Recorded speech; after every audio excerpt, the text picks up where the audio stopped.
through some of the most interesting new additions, changes and gameplay mechanics in Battlefield 1. This footage and information comes from the closed alpha of the game, and as such, some of this may change before release. With that said, let's kick things off. There's a bunch of stuff to cover here, so I'll go as quickly as possible. Enjoy. The way you score points in Conquest has changed.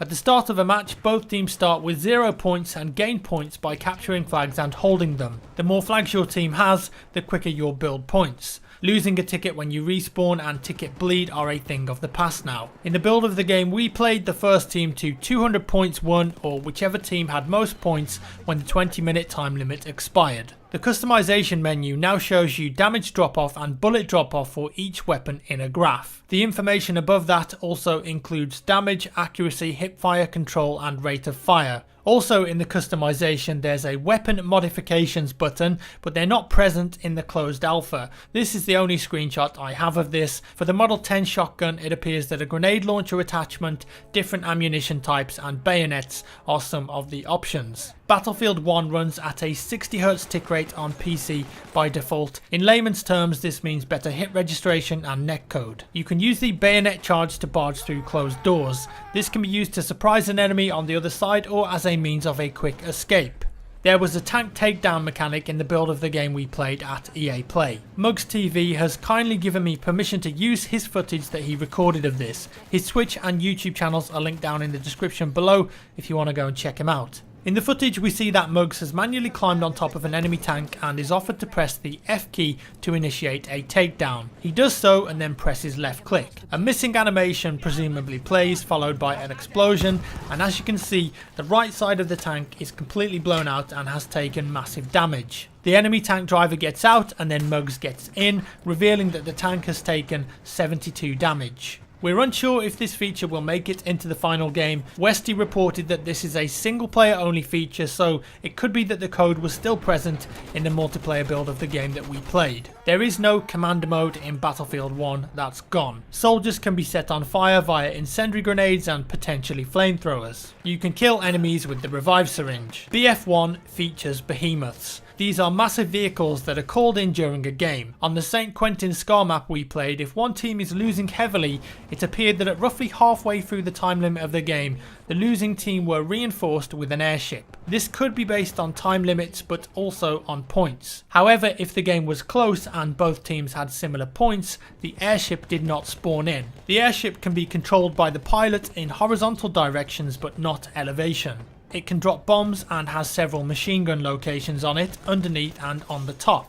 The machine guns underneath are protected by gondoliers that can be destroyed and shot off by the enemy team, rendering them obsolete. Interestingly, this clip shows a gondolier from the airship falling onto the battlefield. The resulting explosion kills a player in its vicinity. That's very cool indeed. If you're on the airship, you can also get on top of it by exiting. If the airship is destroyed, it will fall dynamically onto the battlefield, exploding and then leaving its metal skeleton on the map, which acts as an obstacle for players. There are stationary AA turrets scattered around the map that can very quickly destroy enemy aircraft and damage the airship.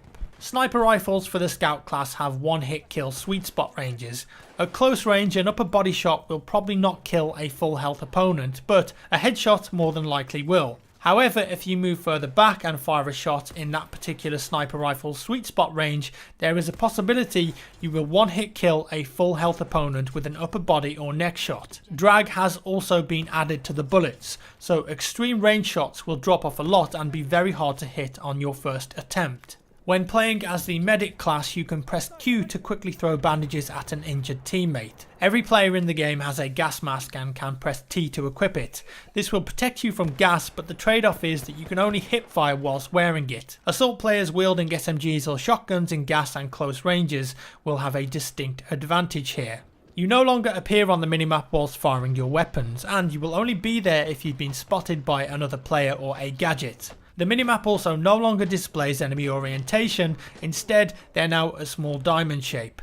3D spotting is still in the game, and if an enemy is spotted, you'll see what class they are via the icon above their heads. Barbed wire is scattered around the map, and if you touch it as an infantry player, it will do damage to you, but it can be destroyed. There are now animations for entering vehicles and changing to certain positions in the vehicle. Tanks, airplanes and light armoured cars feature these so far. Also, you can take damage or be killed in the middle of these animations, so you are not invincible there.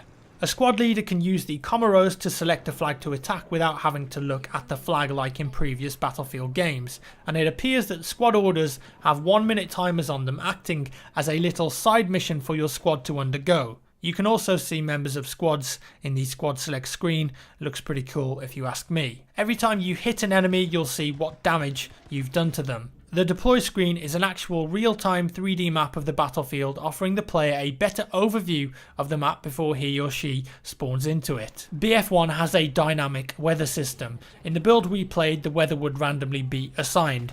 There were 3 weather states: sunny, rainy or foggy. Foggy weather heavily restricts visibility, meaning that snipers and airplanes will have a hard time picking out targets and may have to move closer to effectively engage the enemy. Vehicles have location or damage. You can take out treads or turrets to disable different things on a tank rather than just the simple front, back and sides model from BF3 and BF4. You can also target wings on airplanes to affect their mobility. Whilst we're on the subject of vehicles, these can actually self-repair now. Holding X will initiate the repair process and it heals the vehicle in stages. If you're repairing, you cannot control the vehicle. As such, in airplanes it would be wise to fly out of the battlefield and gain some altitude before you do it. If you take any damage during an automatic repair, the progress of it will reset and start again. In typical Battlefield style though, vehicles can also be repaired with a hammer, and the hammer also damages enemy vehicles and soldiers alike. Bail out of a plane as the pilot or jump out of a tank as the driver and you will be a separate class that looks different and carries a unique loadout. The pilot class has a C96 carbine, a pistol, a hammer, spotting flare and a frag grenade. The tanker class has a C96 carbine, a pistol, a hammer, an anti-tank grenade and a frag grenade. The scout class has a spotting flare, and when fired over an area it will spot enemy players and display them on the minimap for a period of time. If you're being resupplied or healed, it will tell you who did it,